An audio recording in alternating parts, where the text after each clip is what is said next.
Friends, welcome to my channel Avani's world. శ్రీ పరాభవ నామ సంవత్సరం, ఉత్తరాయణం, వసంత ఋతువు, వైశాఖ మాసం, కృష్ణపక్షం, సప్తమి.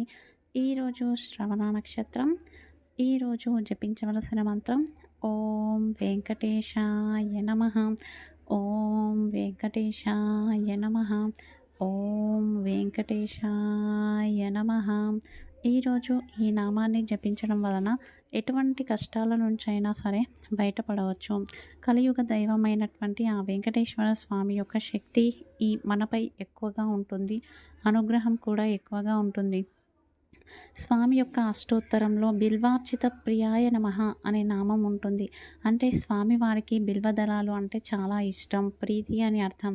అలాగే వెంకటేశ్వర అంటే వెంకట ప్లస్ ఈశ్వర అంటే విష్ణువు శివుడు ఒక్కరే అని చెప్పి చూపించే భావం.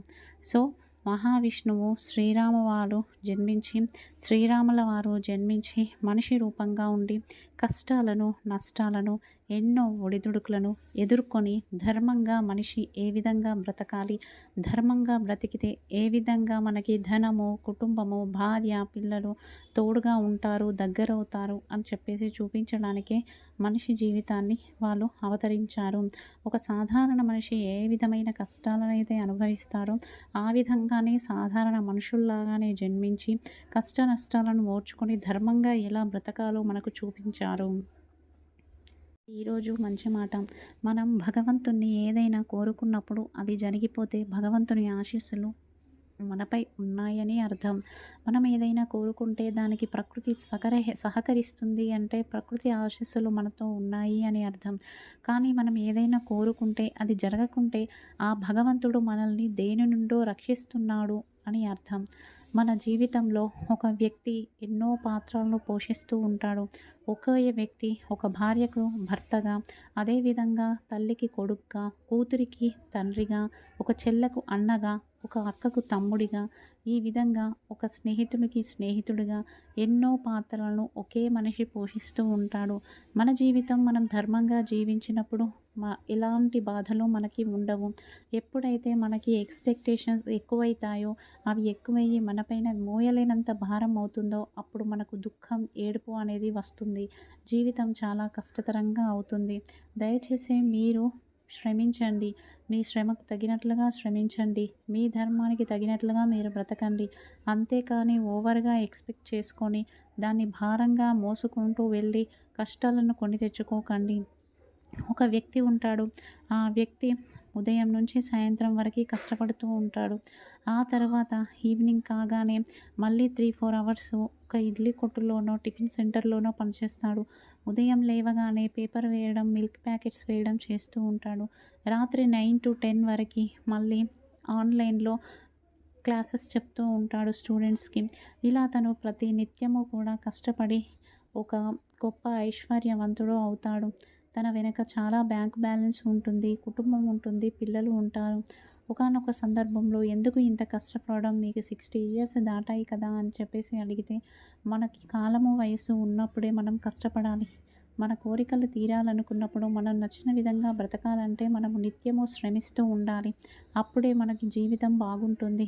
మనం కాలం మన చేతిలో ఉన్నప్పుడు దాన్ని దుర్వినియోగం చేయకుండా, వృధా చేయకుండా మనం దాన్ని సద్వినియోగం చేసుకుంటే ఖచ్చితంగా మనకి ఉపయోగపడుతుంది.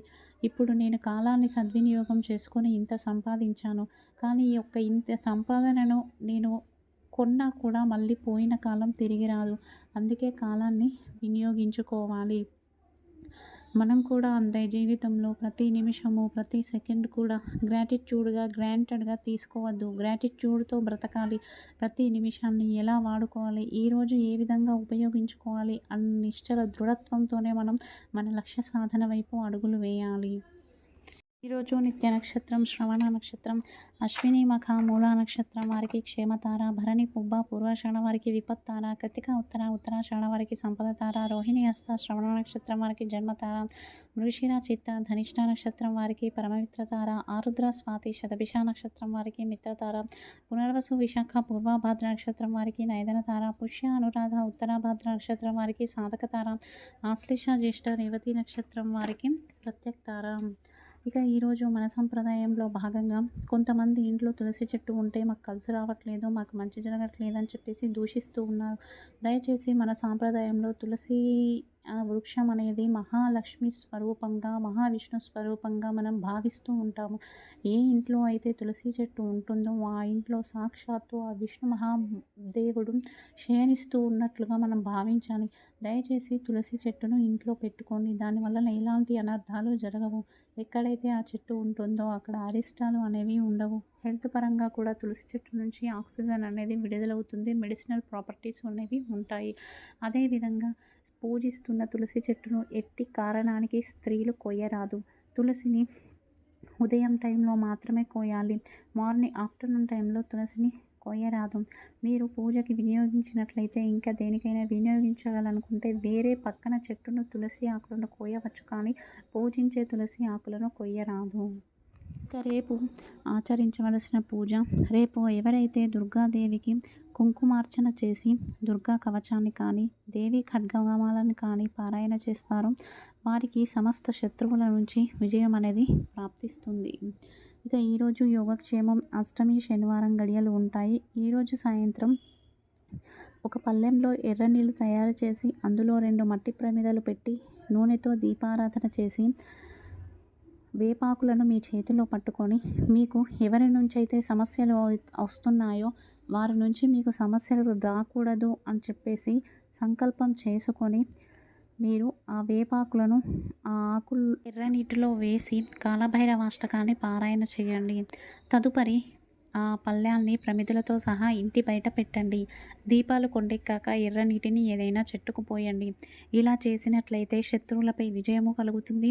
ఎవరి నుంచి అయితే మీకు సమస్యలు వస్తున్నాయో వాటి నుంచి సమస్యలు అనేవి రాకుండా వారిపైన విజయం మీదే అవుతుంది. ఇది ఈరోజు video. Thank you for watching.